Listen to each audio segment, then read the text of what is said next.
Hello and welcome to another episode. My name is Ross. I'm Craig. It's time to put the kettle on. It's tea time.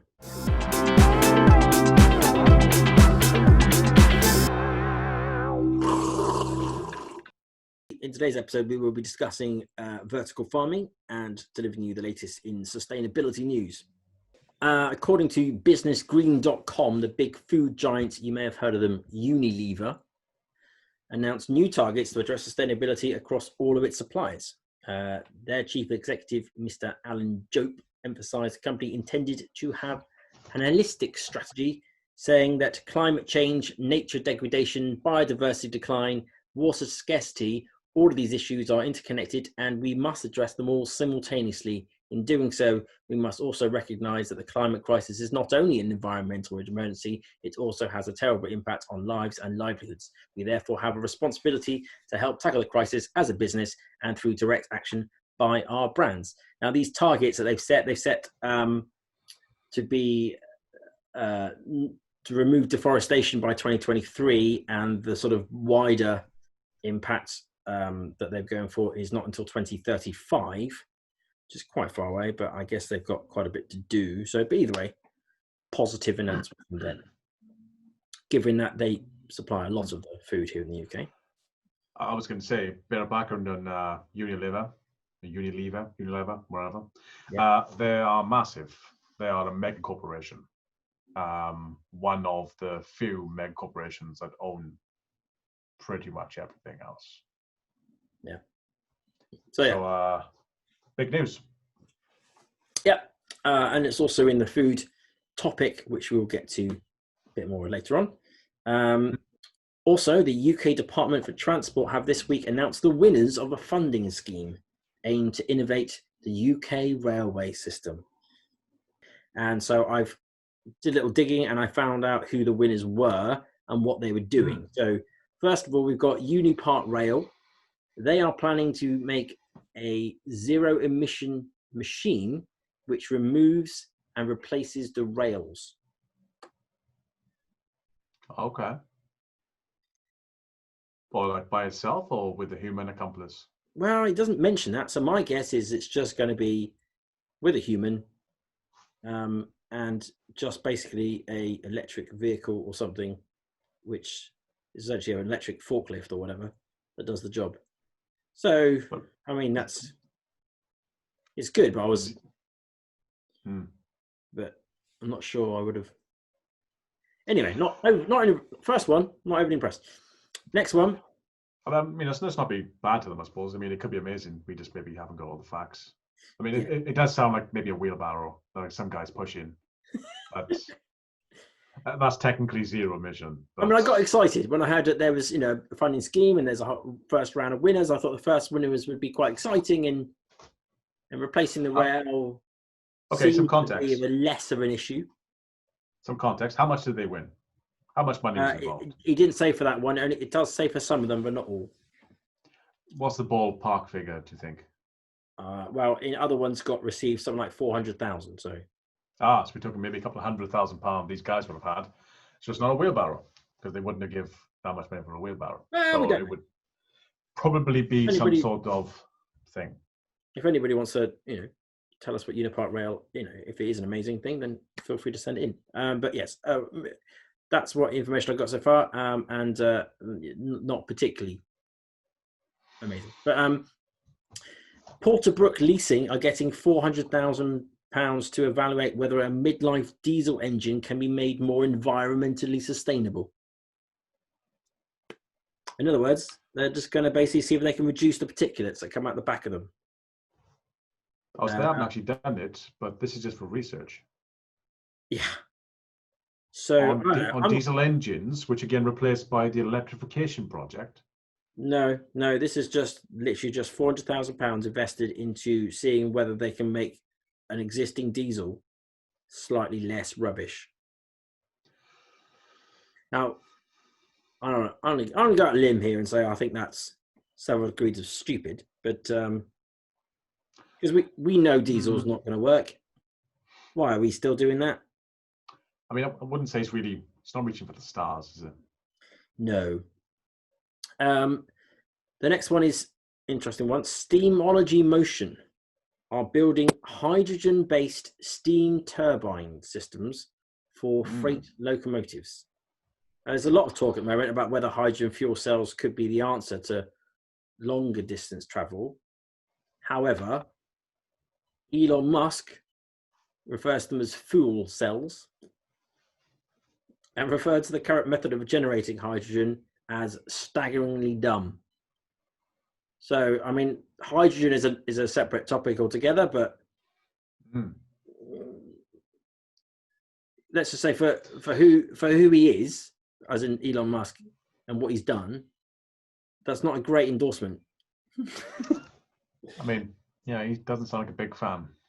No, he's not. So, you know, I mean, maybe if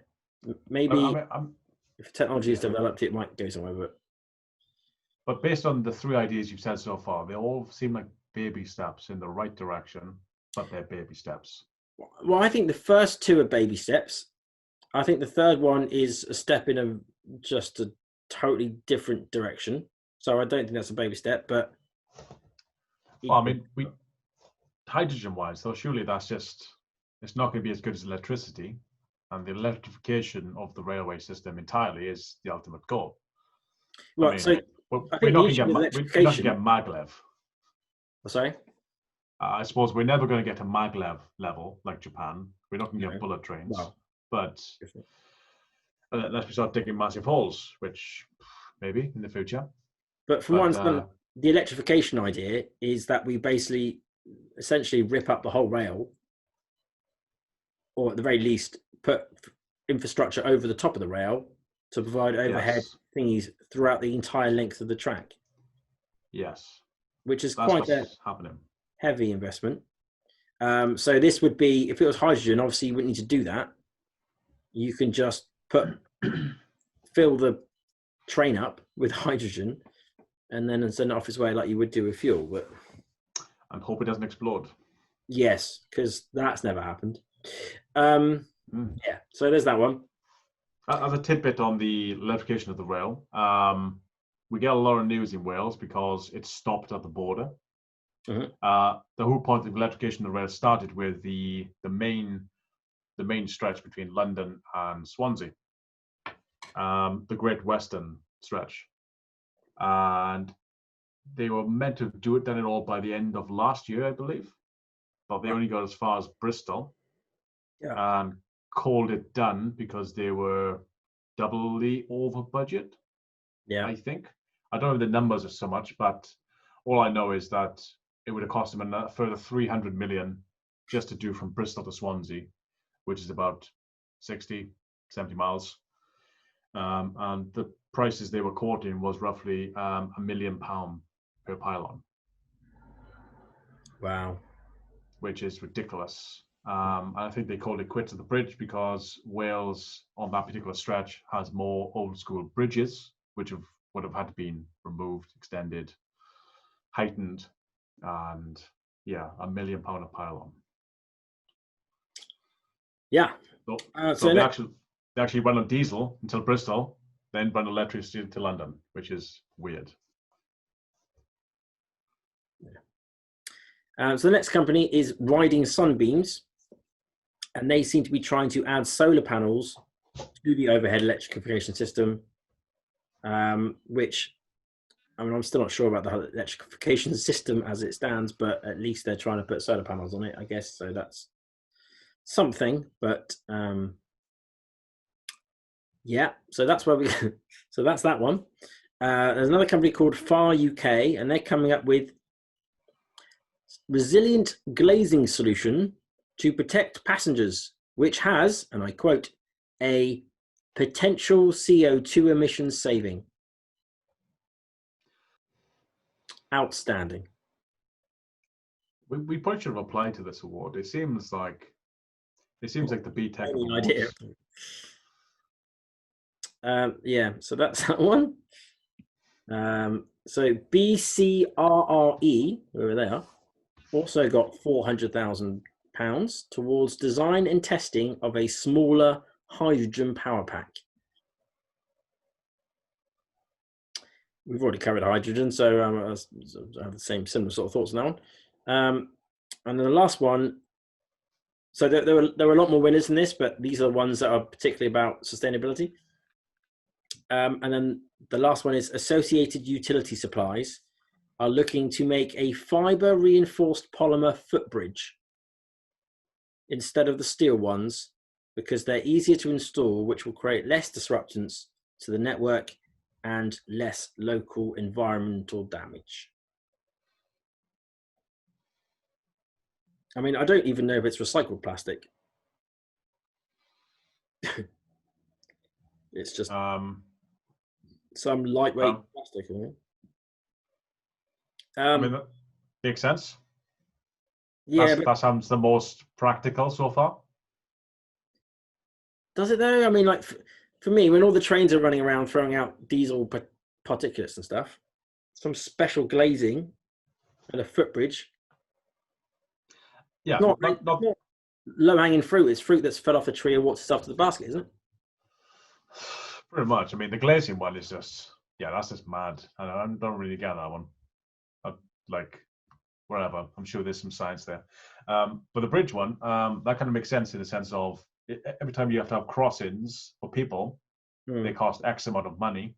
And as I mentioned, the electrification project, the stumbling blocks are the bridges because they cost so much money to fix. So if they were just kind of like, flat pack bridges, which kind of sounds like that polymer thing is, might make sense because they could just put bridges up when it starts getting people heavy, put them down when they're not, and otherwise keep the rail safe. Yeah, I mean, I don't want to be negative towards these things because presumably having money spent on trying to come up towards better solutions is obviously a good thing, but I don't know. I can't help but feel a little bit skeptical after reading the winners. I mean, okay, so I guess it's because I'm expecting battery electric to feature somewhere in all of this, and it isn't. And I know that people don't think it has the capacity to pull off the sort of long distance trips, but I think I feel like there's more scope in that area still that we haven't necessarily thought of because like you could put electrification on the platform itself because that the launch of the train is like one of the most energy intensive parts. So if you could just put your electrification stuff on the platform, then you can use that electrification to get it moving. And then you could use regenerative braking whenever the train stops, which would charge the battery quite a bit. There's stuff's already been done with induction charging. So potentially you could induction charge the train while it's sat on the platform or waiting at a junction or anywhere that's stationary. Maybe you can even do it while it moves. I don't know, but then all those things combined with developments in battery longevity, like Tesla's million-mile battery, which I appreciate hasn't been launched yet, but I would have thought the combination of those things together, even if it takes another year or two for it to be viable, is still a better use of money than I don't know. I mean, I don't. Yeah, I get what you mean. I feel like I come across maybe overly negative when I hear those ideas. I think you'd be more positive, I suppose I feel disappointed. I feel like it's 2020. We have a very aged railway network. We're a small country. I think we could do a lot more, like Japan, South Korea. Their rail networks are fantastic in comparison. I mean, besides us being a lot older, infrastructure-wise, so things will cost more money.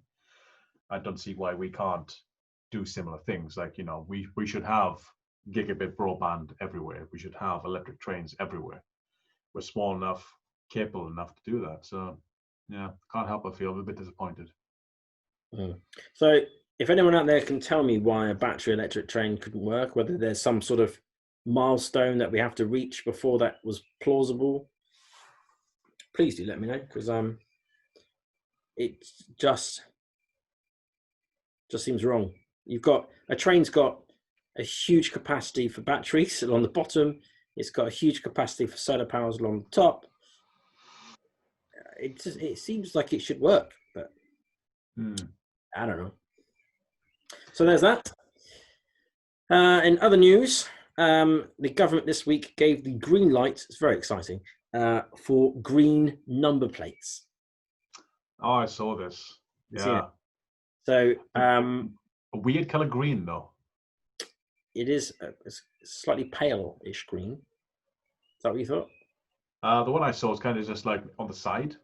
Yes. Like very, very like high contrast. Right. Well, like a sticker from, I don't know, like one of those ultra fluorescent like coats. Yes. So yeah, it's a little flash on the left hand side of the number plate.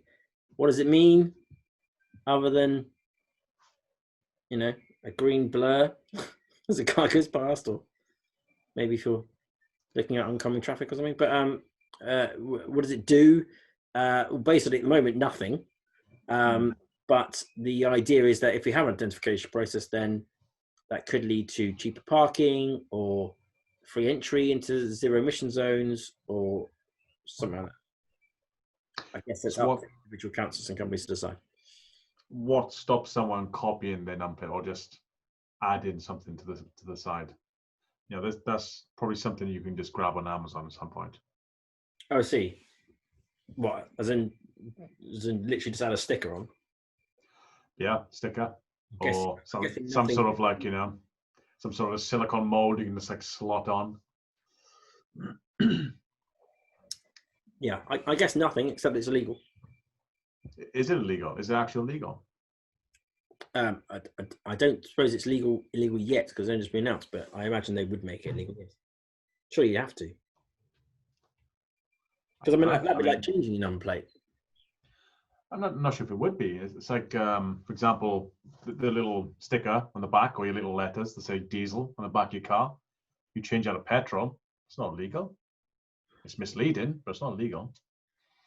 No, but if you're the number plate itself is a protected thing, isn't it? You can't deface it. You can't change the things on it. So, I mean, you see a lot of like car garages. They add their logos and stuff on it, and phone numbers and stuff. It's going to be a car company now. It's just got bright green, pale green, whatever it is. Just greencars.co.uk just on the side. Line cars, or something. So that yes. So, what benefits would you like to see if you had one of those cars with a little flash on it? What would you like to see being the? So ability to use. Well, I suppose the parking wouldn't matter too much because you have to park typically where there's a charge point station.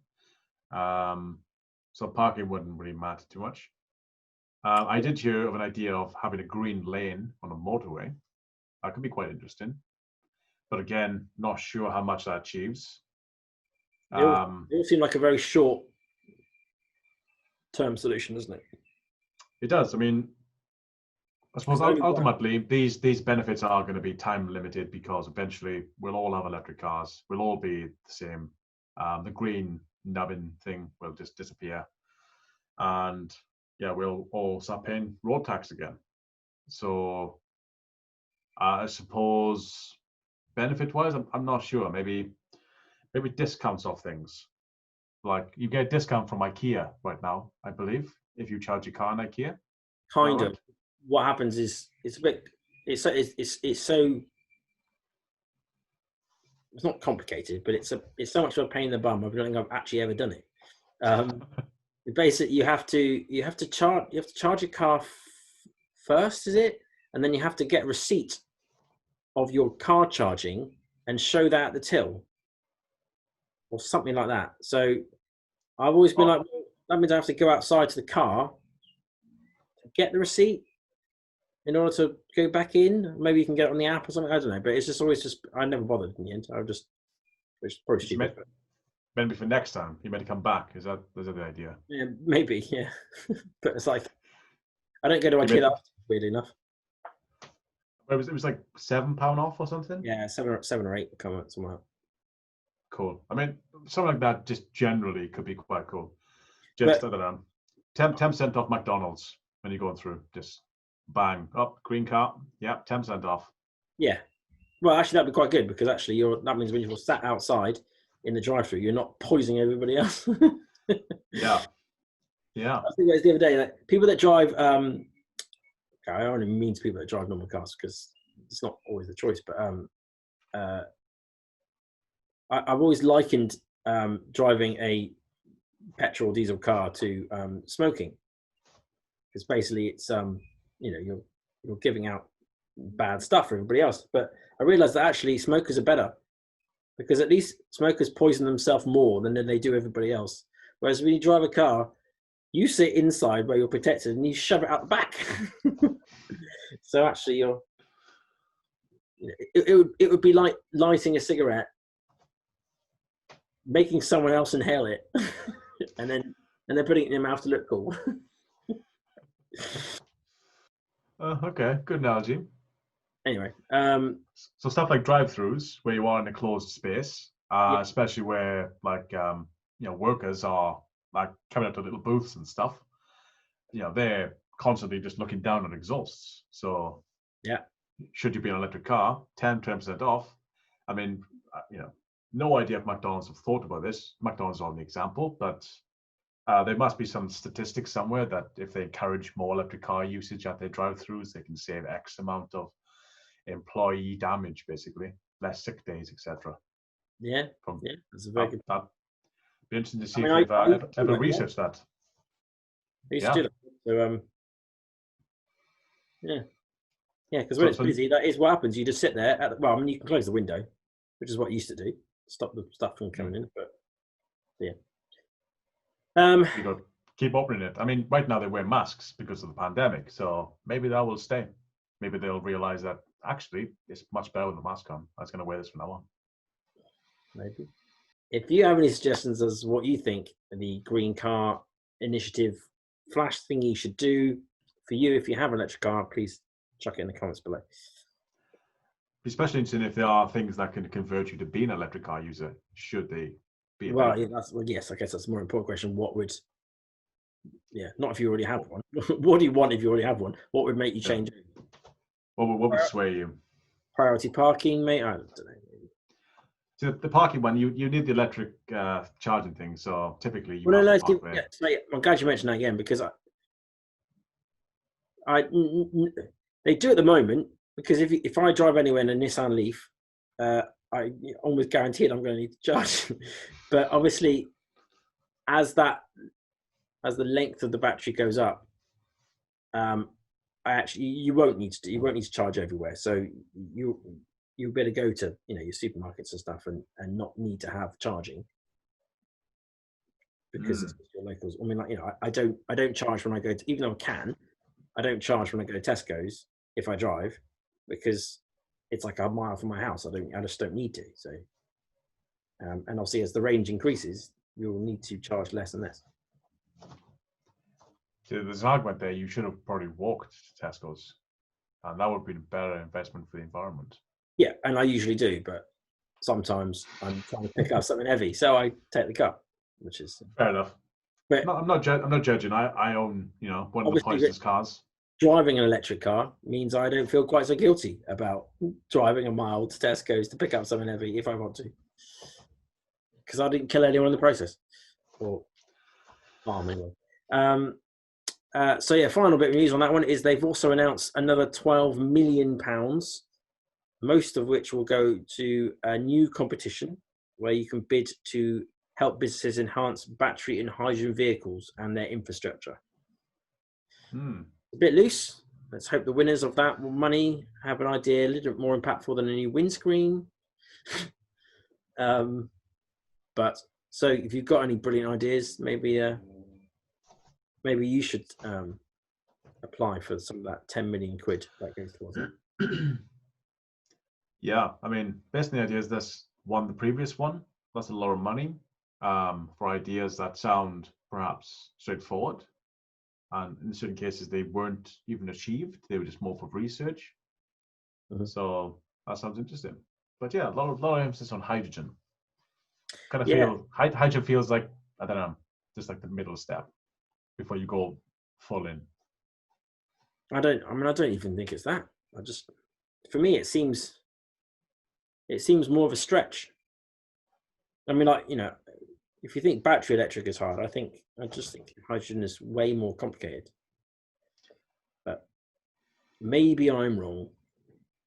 I think if we improve how we generate electricity, because I think I was reading something about in Korea, the way that they produce most of their hydrogen is from basically fossil fuels still. So, oh really? That's just deeply inefficient. That's stupid. Because it would also be better to burn the fossil fuel than it would be to burn it to make hydrogen. It's way less efficient. But I mean, if we can come up with some, very small and energy efficient electrolysis or something like that, then maybe. I think electrolysis is what's used at the moment, but again, I think it's quite inefficient. What is electrolysis? It's converting water to splitting water into hydrogen and oxygen. As in fresh water? Well, I guess so, yeah. Yeah, I suppose that would be beneficial if it was seawater, but then I suppose you have to desalinate it first. Yes, desalinate. Desalinate, yes, the one. Desalinate, yeah. That'd be a lot more energy, because I think, as you mentioned at the beginning, with Unilever looking to protect fresh water. Fresh water is also a commodity which we don't have an infinite amount of in the world. Yeah. So if we are using that now to convert into hydrogen, kind of feels maybe the wrong way. Probably the same way where we're using lots of variable land growing corn to make biodiesel. Exactly. It feels yeah. The wrong direction. It does. Yeah. Especially when we're going to have a population of 9 billion in 2050, where we're going to need that land to grow actual food. So the biodiesel angle seems to be very short-lived. Yeah. So that's all the news I've got. So, topic of the day, vertical farming. So if we start with aeroponics, I personally think that's the future for farming. No pesticides, 95% less water, 70% increase in yield. You can do it indoors or you can do it outdoors. And if you do in the vertical thing, that's what we call vertical farming, it can take up dramatically less space than a traditional farm in the field, like a tenth or something silly like that. So how does it work? Well, you may have heard of hydroponics, especially if you're, into that sort of thing. It's a method of feeding nutrient-rich water to the roots of plants, and it was usually used for growing marijuana in people's attics. Well, aeroponics is very similar, except that you grow the plant so that the roots are exposed in a dark chamber, and then you can provide the roots with a nutrient-rich mist or gas, or however you want to describe it. So that allows the roots to drink up the water and it's the nutrients within the water while still being able to breathe, because roots doing to breathe. Basically, it's like a plant doing a strawpedo. It can just drink it quicker because it can still breathe, absorbs it all quicker rather than having to break down the droplets. You see, it's a plant strawpedo. That's what it is. The other significant variation in this area is called aquaponics, which basically creates a sort of symbiotic ecosystem between plants and fish. So water is circulated between the two. The fish do their business. That's then fed to the plants, which effectively filters the water and then sends it back again. That makes sense? It does. That's interesting, yeah. The research I was doing primarily was I wanted to know where this even came from. And I found the origin story quite interesting. Are you aware of the origin story? I'm not. Cool. So maybe I can teach you something before you teach me a bunch load. Fantastic. Yeah, so it came from hydroponics, which probably not a massive jump, but hydroponics came about in the Gulf War by the American military. They found it difficult to supply food to front sort of lines of in the Gulf in Iraq. And so they invented the concept of hydroponics because they couldn't grow crops themselves. They had to grow crops hydroponically in order to sustain some sort of level of food. And that later then became aeroponics, which is a much more efficient version of hydroponics by using gas instead of water. Mm-hmm. So that's the origin story. I learned all about that. That's cool. Okay. So you've probably heard of, Elon Musk, but you may not know about his brother, Kimball. Kimball Musk. Yeah, have you heard of him? No.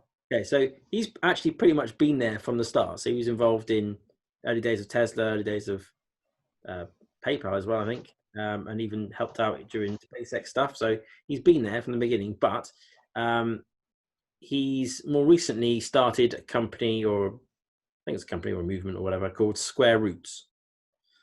So one of the areas that they're working on is to create farms, these, in their case, hydroponic farms, inside shipping containers. So the shipping container has the advantage that it can be fully managed in terms of temperature and humidity and everything. The whole thing is controlled. So they don't need to use pesticides. They can literally control the pests, that if they do get any, the temperature and stuff like that. And it also allows them to replicate so they could replicate the conditions in a certain region in Italy in a certain year for a certain product. And then they can grow that anywhere. So that's basically how it works. So recently, on Friday, the 5th of June, the Times reported that Britain was, quote, at risk from reliance on imported fruit and vegetables. Apparently, they say that we import half of our food, including more than 80% of our fresh fruit and 70% of our tomatoes and 50% of our potatoes. Now, this might be my ignorance, but I don't really understand why we need to import that much produce that we know that we can make here, right? We know we can make potatoes and we know we can do strawberries in the UK. So I don't really understand why we import that much. How much do we export? I don't know. Because I imagine we export quite a lot too. So if we just didn't export it and just used it. I just don't get why we do that. No, I mean, potatoes, definitely. Potatoes grow very easily in the British climate. I mean, all root veg do. So I mean, I can understand why we export some, but I can't understand why we'd import any. Anyway, I mean, maybe it's a very special type of strawberry or something, a rare. But if it's a normal strawberry, I don't really understand why we do that. Yeah. But, so I'm going to say. I was just going to say that I imagine it's only for the 6 months of the year that we can't grow strawberries. So September to February or something. True. Maybe that is it. So we can have strawberries for Christmas, which, I suppose 20 years ago, that couldn't be possible. Yeah. So, in theory, these shipping containers, you can grow the food all year round because everything's controlled. So you can grow strawberries in a shipping container in a car park in November, if you so wish. But yeah, so what I don't think people know as much about is that the time between when you harvest the crop to when you eat it is critically important in terms of the nutrient levels. Supposedly they drop off quite quickly. So you often hear people talking about like from farm to fork or whatever the term is, to say basically that timing is really important. So therefore growing locally it's good for the local economy. It's better for the environment in terms of fuel emissions and shipping and trucks and stuff to move all the food around. And if it gets it to our plates fast, that it's also better for our health. So if there is a downside to growing locally, I don't know what it is. I can't work out. It also seems to be all positive. So I guess it's just currently cheaper. I have heard of negatives. Again, in a book I've mentioned before called The Green Illusions. The negatives tend to be costs, where smaller enterprises don't have the ability to be as sustainable as biggers. So they typically use inferior product packaging, maybe inferior sort of technology in sense of pesticides. Yeah. So even though they are local, they're fresh, they may not be as high quality as they could be because they don't have access to those things. Okay. So projects like Square Roots, Kimball Musk's company, and a UK startup, because we like the UK startups, called Let Us Grow. Us Grow. They make the technology and software for people to create their own indoor farms, essentially allowing all the produce to be grown at scale locally, and then because it's indoor farming and because it's controlled, any produce that they want, to a point. I'm not sure that banana trees grow well in shipping containers and things, but or indoors. But you generally speaking, you can grow anything you want as long as you've got the space for it. And an interesting side note, so Kimball Musk was asked about this, he denied it, but obviously his brother Elon is trying to get us all to Mars. He claims that they're not plotting the idea together, but you can bet that if you are growing food, or that we would be growing food in temperature-controlled environments like tents or whatever on Mars, simulating Earth's conditions so that we can grow apples and tomatoes and strawberries and things. You can see that being a synergy that will happen at some point. So maybe they are still working. He's denied it, but maybe they are in fact working together on how to feed us all on Mars. So I think for me, the bit I like, and I did find a quote from someone who said the same thing, but I forgot to record it. But for me, the exciting idea is the idea that the household pantry, if you have one, might not just be a place that you store food, but actually could be a place that you grow it. In which case, that's cool. We all have food in our own houses. The essentials, the things that are staple items. And that way, you can literally, if you need a tomato, you can literally go to your pantry, pick one, and then use it. That's very cool. And I assume you're open to questions at any point. So it's going to stop there and say, what's the yield on these things? Because I've always wondered that, pantries are typically quite small. So if I'm growing things in, say, under the stairs, yeah, could I feed a family of 4? Is it possible? Well, I don't know the specific answer to that question. If you look at them, they grow an awful lot because it's literally like 2 inches apart or something, vertically stacked as high as it can go. So yes, I think you can probably definitely grow enough lettuce easily to feed your family. But I would grow that and enough tomatoes and enough strawberries and everything else. I don't know. So there's a yield variety relationship that would need to be worked out based on your space. Yeah. Like you couldn't make your typical Sunday roast dinner: carrots, potatoes, green beans, peas. So potatoes and carrots are obviously root vegetables, so they need a different setup to the fruit type plants where you pick them, because one's literally growing up and the other one's growing down. So you need a different system for each one. But yeah, I could see it in the future that you could have like a tray that you grow your potatoes in, and you can have strawberries that grow up the side. You can do vine tomatoes, so that there are different types of versions of the plant which either grow up or they grow along, and So I think there would be a way of certainly having more in a small space, and it depends how much you eat as well. I mean, like, it depends whether you're feeding entirely stuff off that or whether it's just a supplement.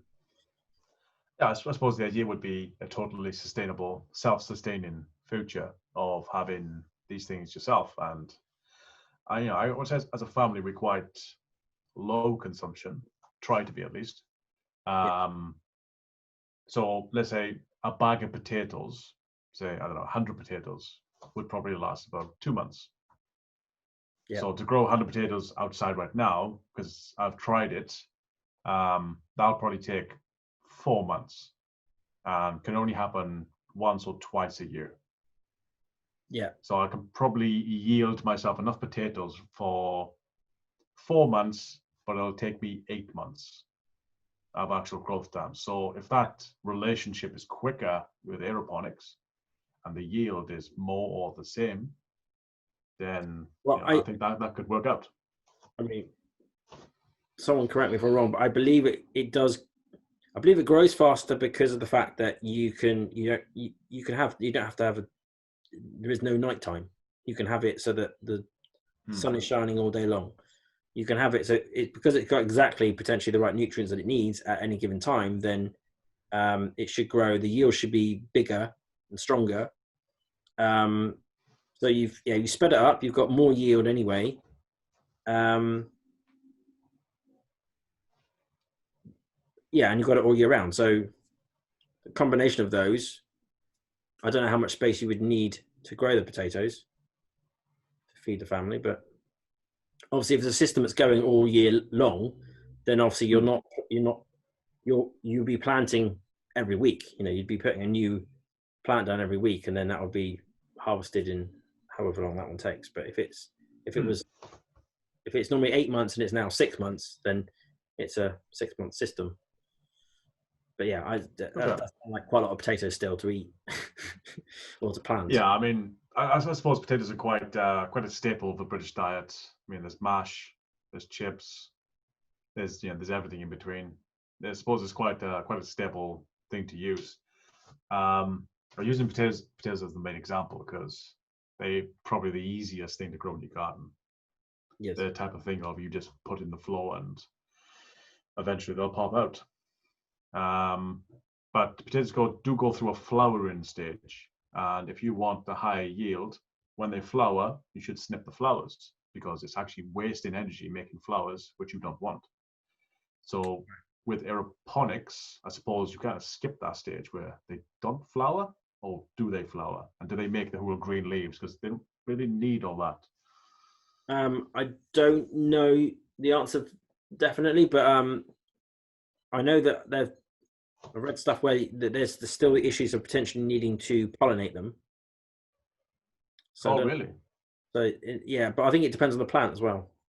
I think like take one outside once a week for the bees. Yeah. Do you want to walk? I think some plants are self-pollinating, or like if it's a vine, it just grows every year anyway. Whereas other ones need to be pollinated for them to work. So I think it depends, but you could see, it might require some dietary changes to our, where we eat more microgreens instead of size things. If we did that, then maybe we would have them a bit more space for the potatoes. But if it's just potatoes, maybe there are alternative local ways of having a potato farm or whatever to go to, so you can get your potatoes locally without having to do them in your own house, and then you just grow the small items.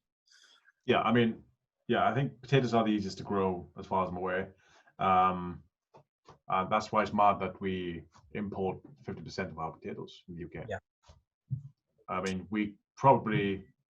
obviously not everyone. Some people don't have gardens. Some people only have small gardens if they do have a garden. So they won't be able to plant themselves. But a typical, say, I don't know, plant box, I'm not sure in sizes, maybe 100 centimeters by 50 centimeters or something.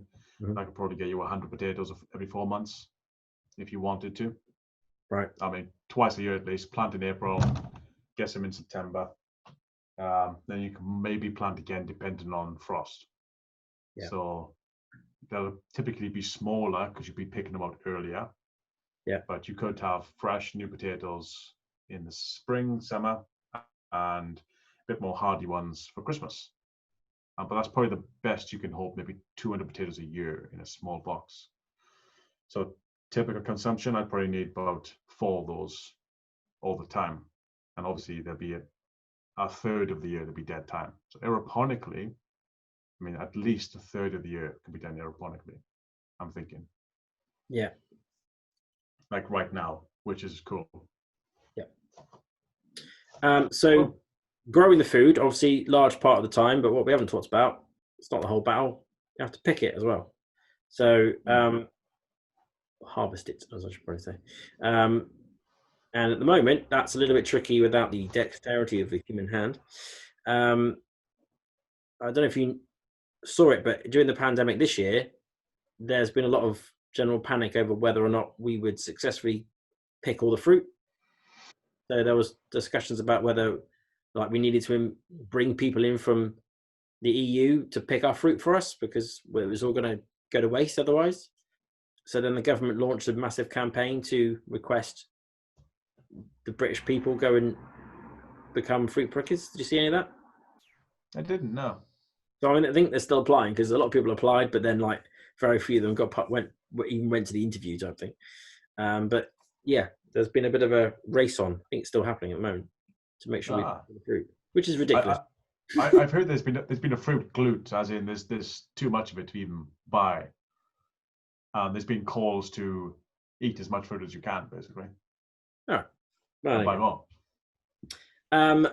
But obviously, people are trying to address this fruit picking problem. Last year, so it was a year ago, and it did say in the article that they're hoping to put it into action next year. So, well, that's now. So, don't know what happened, but robot pickers, basically a robotic arm on wheels, driving alongside a raised bed of strawberries, analysing each one for ripeness, and then carefully snipping the fruit.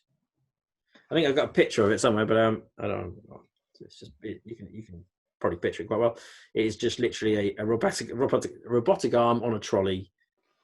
I'm not sure if I can picture. I'm just thinking like a Johnny Five type deal. Just kind of wandering around. Just an arm on a trolley going. It's not. It's well, not like one, like every grape, for example, like just testing every single grape, or yeah, it's got like a little camera on the end. Has a look at it, decides whether it's ripe. If it is, finds the edge of the stalk, snips it, catches it, puts it in a punnet. I mean, it's pretty cool that someone's made that, but I just can't imagine for large scale stuff. This is no. So I think there's an alternative, and there's probably already been done, but basically have a large warehouse where the plants are stacked onto, like, vertically onto conveyor belts, which move around and up. So like, it's vertical, but it goes higher above than you can reach. So it goes right up and using the full space of the warehouse. And then at intervals along the journey around, if it's just going round in a loop, there would be one of these a station where basically as it sort of comes past, analyzes the fruit, checks whether it feels like it maybe needs different growing conditions, maybe it needs more of a certain nutrient or whatever it decides it needs, and maybe it goes off on a different path or something.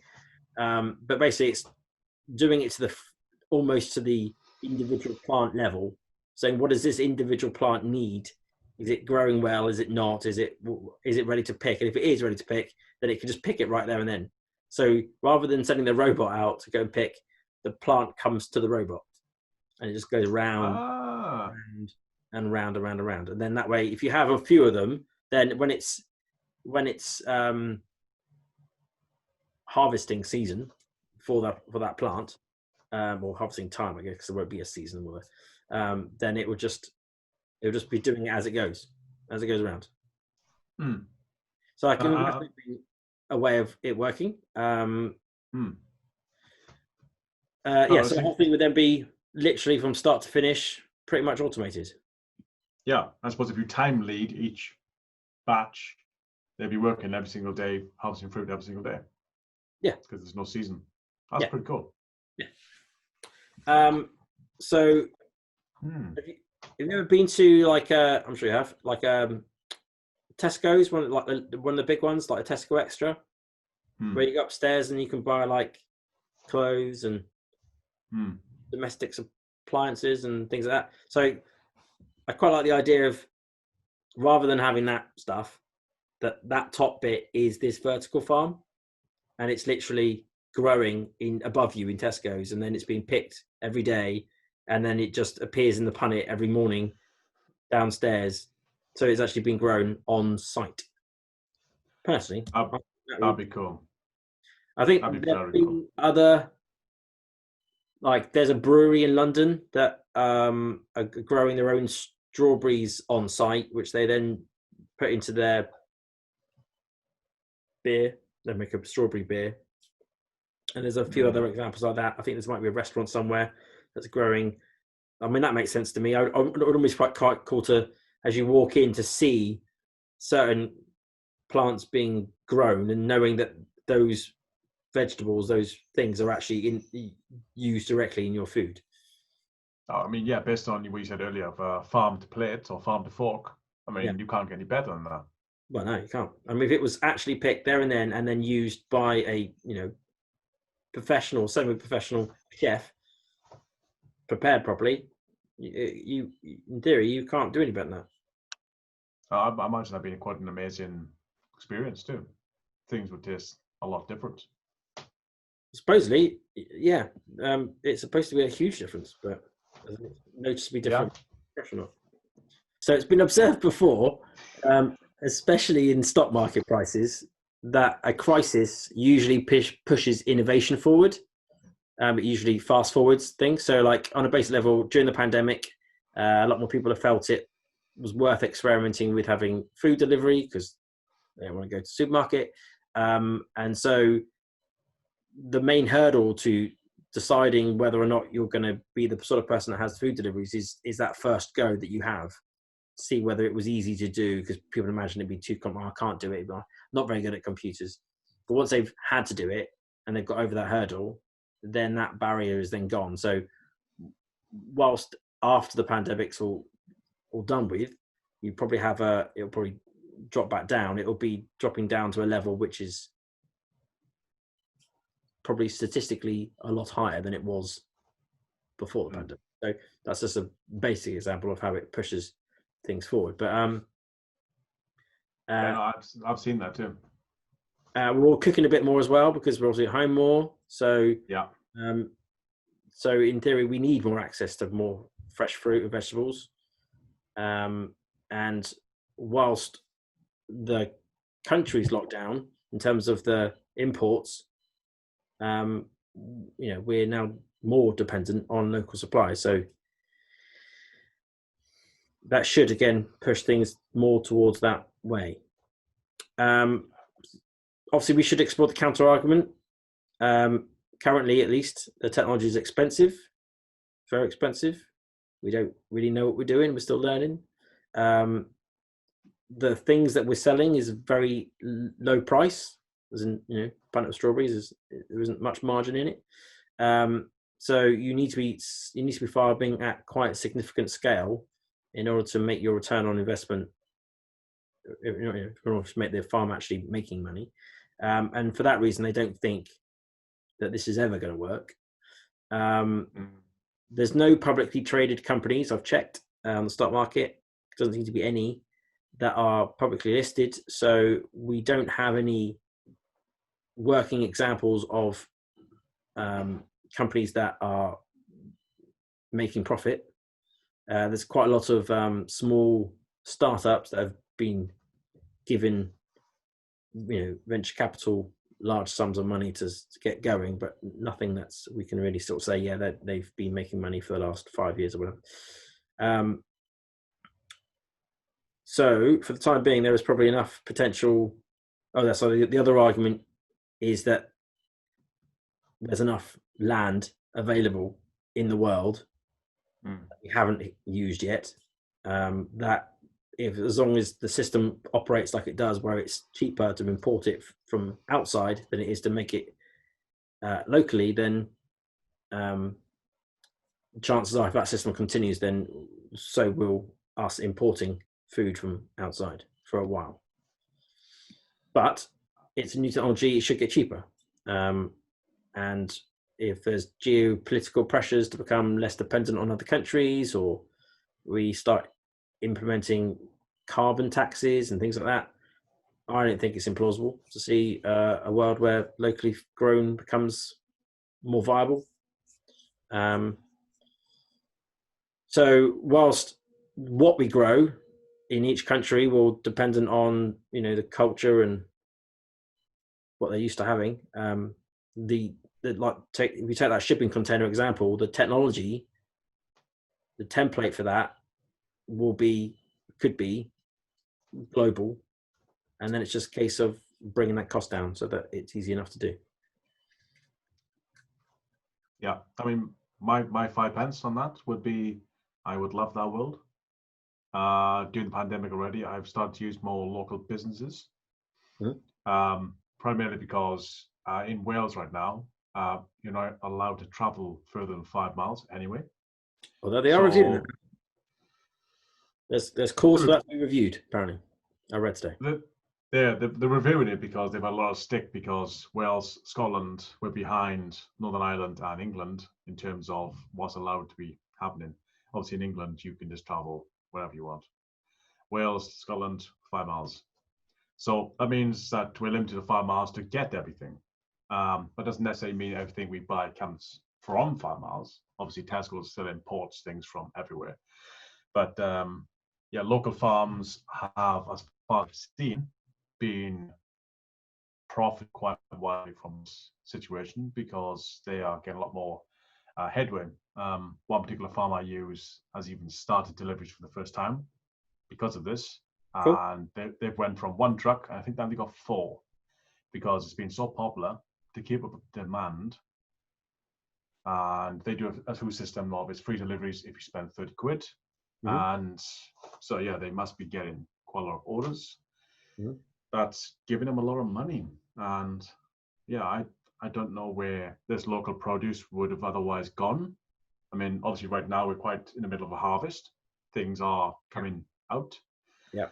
So yeah, it's a perfect time in a sense for local farms to be profiting from this. I mean, yeah, and I've loved supporting local businesses. I love using them, and I do feel the products are better. I mean, I could be tainted by the fact that I'm biased towards that anyway. But yeah, it definitely does seem to be a quality difference.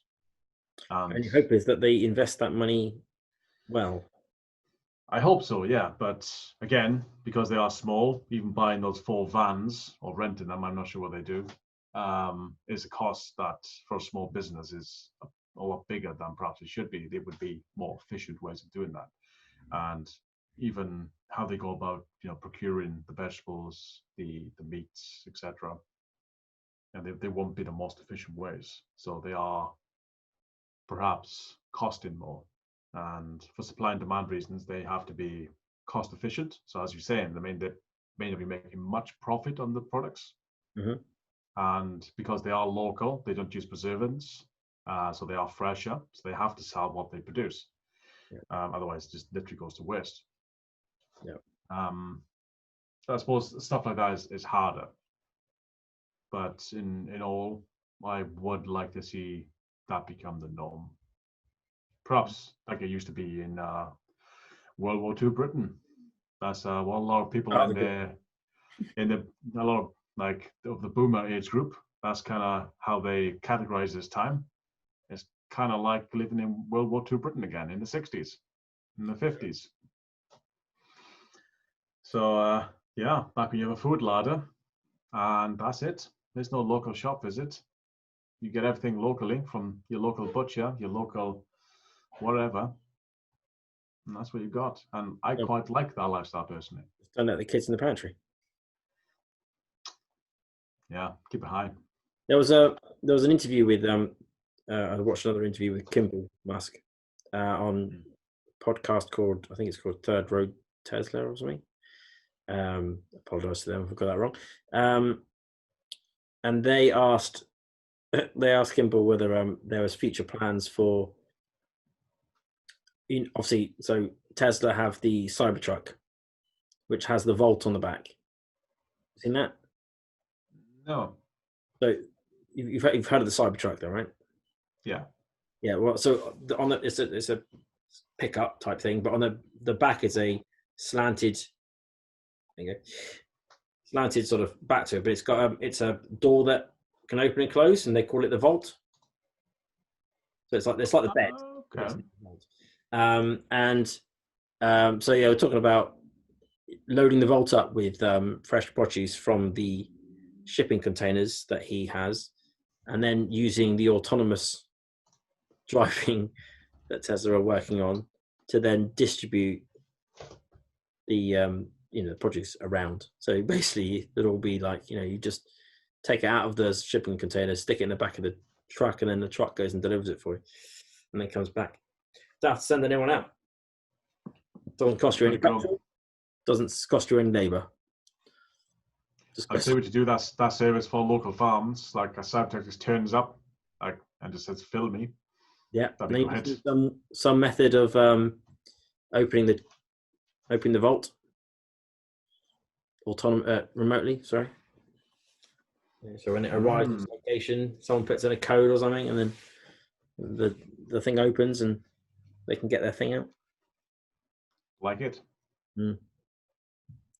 So I did have some research, and yeah, I mean, you've definitely got the bulk of this, but the bits I kind of read on, I want to do a bit more of the history, because I'm very interested in where things start to try and see where things end.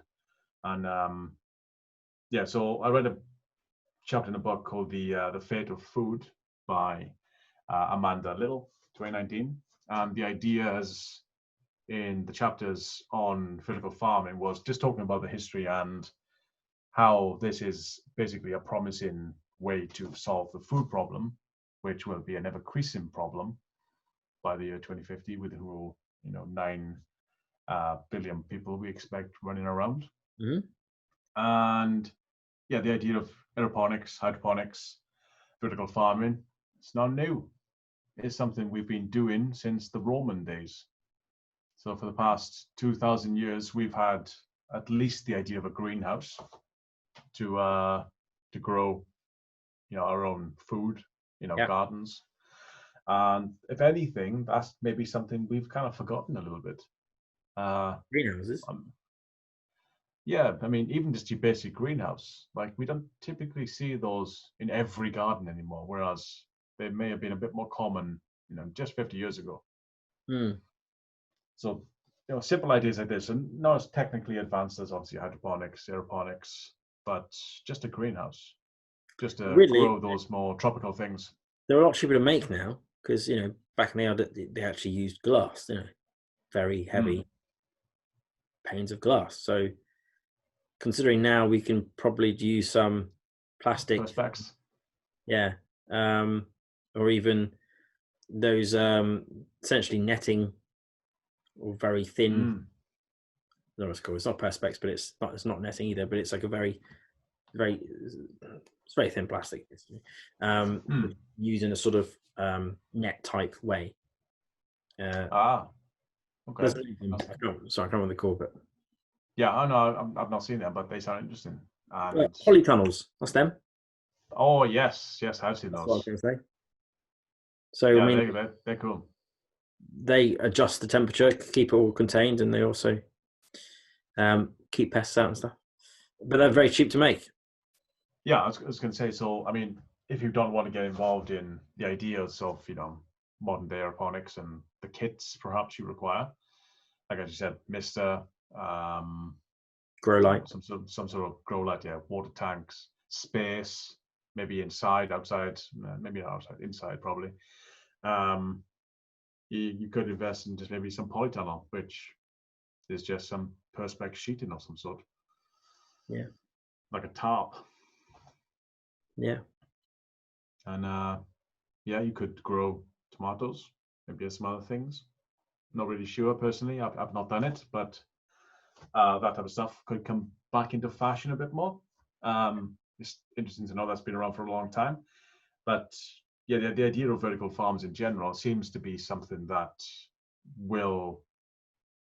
is inevitably going to become the next thing.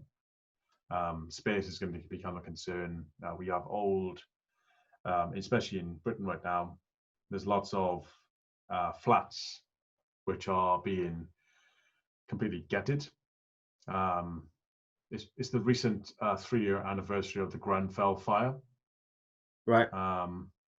So those type of buildings which are classed as unsafe, those type of buildings are currently getting renovated, and they will be perfect vertical farms should they get renovated into something like that. Mm-hmm. So these unsafe fire buildings, couldn't be safe for living, but they could be completely safe perhaps for unmanned vertical farms. And we seem to be very close to that future. I also think in terms of growing stuff outside, in terms of to make it cheaper, like with the polytunnels and greenhouses, they obviously allowed you to grow things out of season because the temperature is not controlled, but nicer in a greenhouse than it is outside. It does feel like there should be more combinations between so for cheap and scalability for normal people, that you have essentially a smart greenhouse, which is aquaponics, aeroponics, but using the sun as well. So so during the day you can just use the sun, you can capture the rain, you can get all the nutrients that way, but then at nighttime it turns on the grow light, it keeps misting it, whatever, maybe it collects the water if there's any excess water during the day, whatever. So it's just some supplementary system to existing world climate. Because you've got your rainwater filter there too, completely powered by rainwater and the sun. Magic. Sun, because there's an energy issue with it'd be weird because everyone's gardens will like light up at night with like this weird pink glow. But so you might have to do something about it. But I'm not sure how you deal with that problem actually. Good problem. Ultraviolet that's required, or is it red light? What do they need? They need the red and the blue spectrum, so you end up with a purple light emanating from somewhere. But some system that would allow you to use the sun during the day and then capture the sun's energy, capture the water, and then use that to mist the plants or something during the night, even if it was a cloudy day and it managed for the 8 hours that the sun was not really up, it managed to gain enough energy for 1 hour during the night. Even that would be a slightly better yield than if you didn't have any. And if you had it was a long summer's day, then you could have it running all night as well. I mean, hypothetically, this thing could be a couple hours set up and then leave to be entirely autonomous. And if it was smart enough, it could text you like, "Hi, your tomatoes are ready." Yeah, that would be cool. That would be very cool. So that's where aeroponics came from. They came from the Gulf War. So it's nice to know that at least that war did something useful, other than obviously. And it's nice that it's taken us this long to take it any further. Yeah, that was 2001. So no, 2004. Sorry. Right. So it's been a while. I think there's a nuclear salt reactor or something which was built even before that, which we still haven't done yet. So yeah, I'm sure there's lots of stuff we haven't done. But I think as you were saying, the best uses of aeroponics would probably be growing fruit, more exotic variants that are difficult to come by, but it would at least prevent us from importing so much exotic fruits like oranges, strawberries. I'm not sure if oranges are possible or easy, but strawberries at least, because they're quite small plants. those things could be done aeroponically in your house. Even if you want to get a punnet of strawberries twice a year, would be perhaps a nice yield people would be happy with. I went on from Amanda Little's favorite food to Peter Diamandis and Stephen Kotler's abundance. So they had a big topic on vertical farming because this is where they imagine food abundance will come from. Right. In general, nice book, and lots of concepts. We'll probably read all of it at some point, but just read this chapter for now. They're the ones who actually were talking about where aeroponics came from in the first place. So they give the history lesson, and they give a nice bunch of stats like food typically travels up to 1,500 miles to your plate on average today. And that's, if you start getting a meal with different ingredients, it could easily be 5 times more than that. So they made that quite clear, I suppose. And since we live in a world of, scarce resources, this is a problem today. It's going to be an even greater problem in the future. So the abundance does seem to be using what's locally grown, and we can grow more in vertical farms. So I think 100% going to be a winner. And the only other stat which backs up, I think, what you said earlier was they also mentioned how agriculture currently accounts for 70% of all fresh water usage in the world. And if we were to grow the same things aeroponically, it would only use 6. It's 95% less water. It's mad. I don't really understand why. But I know with aeroponics and with hydroponics, to some degree, although it seems to use more, they basically they just recycle it. Yeah, I mean, it's just going to be waste too. I think this book also went on the part of talking about how technology in general can save a lot of fresh water. Apparently, the US has an issue with water pipes. On average, on a yearly basis, 30% of all US's water is lost in pipe leaks, which is a ridiculous amount of number just lost. Yeah, and that's not. I'm sure there's a thing about sewage tanks and things, because they were built out of iron or something, and they're all rusted. They've all got holes in it, and they're all just dipping their crap into the environment. Yeah, brilliant. I mean, yeah, ridiculous things in today's world, but I would recommend Abundance. That seems to be a very positive book. Talks about how we can achieve this sooner rather than we think, and maybe even today. So yeah, Abundance, Peter Diamandis and Stephen Kotler. Cool. That's all I've got. I got nothing else. Yeah, well, I think so I can't quite, if I was thinking about okay, so how am I going to get, if I was to just purely be self-sustained, how am I going to get all my fruits and vegetables? I can't really imagine at the moment in my head how I would change my house to accommodate having enough space in it to grow everything I need. Because, yes, it would be cool if I was in the pantry, but as you said, if we eat meat and potatoes and onions and carrots and apples and oranges and bananas, and so there's no way I can grow all of that stuff in my pantry. It's just not enough. It's not enough space, vertically or otherwise. It's not possible. So that either means that it's a bigger space, like an attic or a basement or something. But again, that's then not everyone's going to have that. So, and what you're going to climb up in the attic to go and get your food? It doesn't make any sense. Yeah, so there's issues with that idea, but people aren't gonna. I don't think everyone's gonna suddenly go back to having greenhouses in the garden. I don't think people have veg patches, sure, but again, I don't think it's going to be enough to feed the entire family all the time. So, therefore, you're back to this distributed idea. And if you're doing aquaponics at the moment, even if we take the technology further forward and we've managed to reduce the price of it down a lot, it's still going to be, I would imagine, relatively expensive barrier to do something, especially if it's picking the fruit for you as well. Because how are you going to have a robotic arm? Costs thousands of pounds.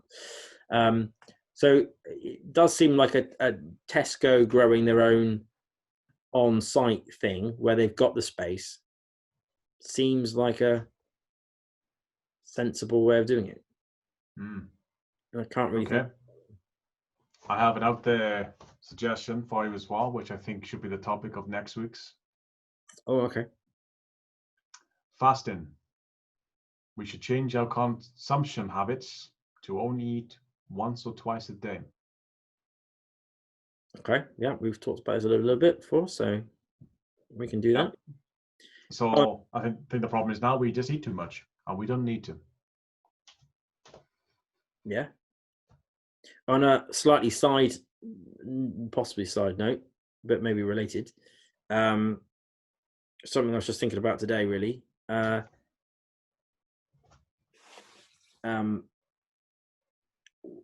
It's becoming, I think, more common to feed our children a plate which has got, let's say, a couple of grapes on it, maybe a sugar pea.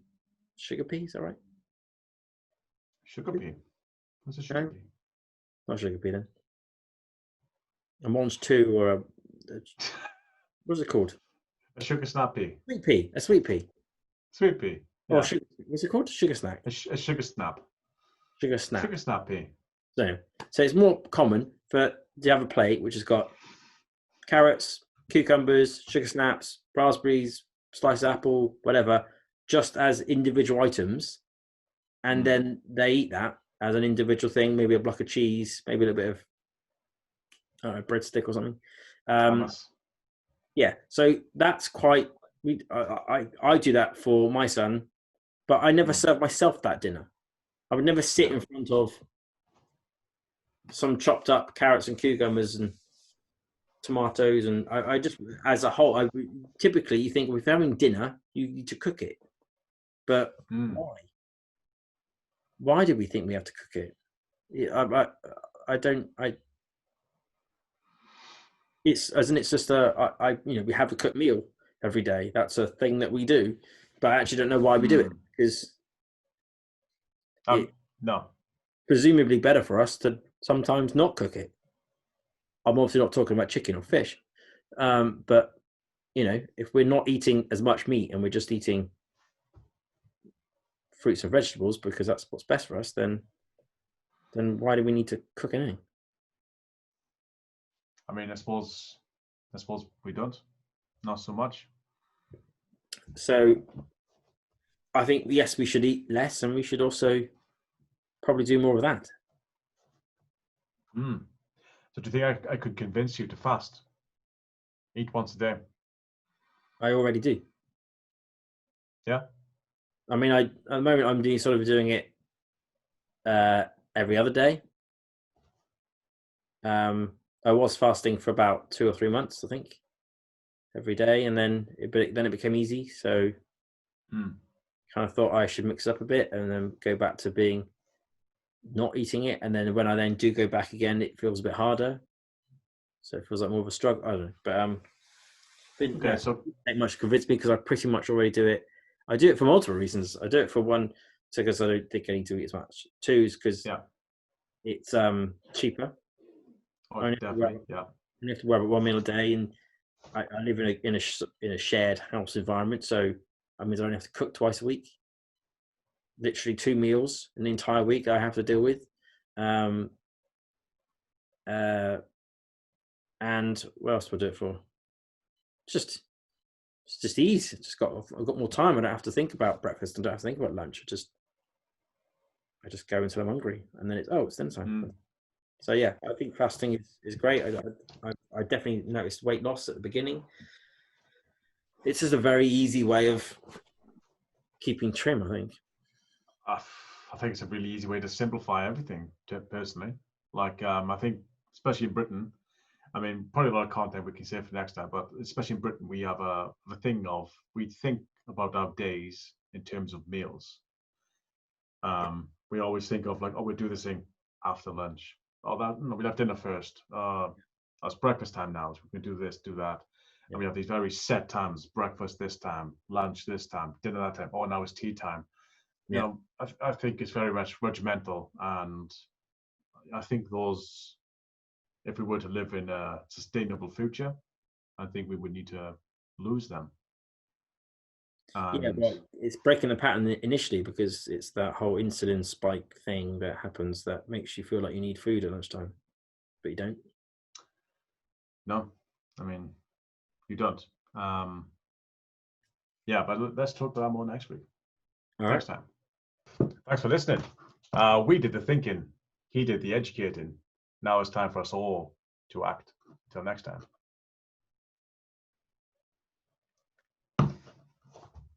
I was half expecting you to say cheers.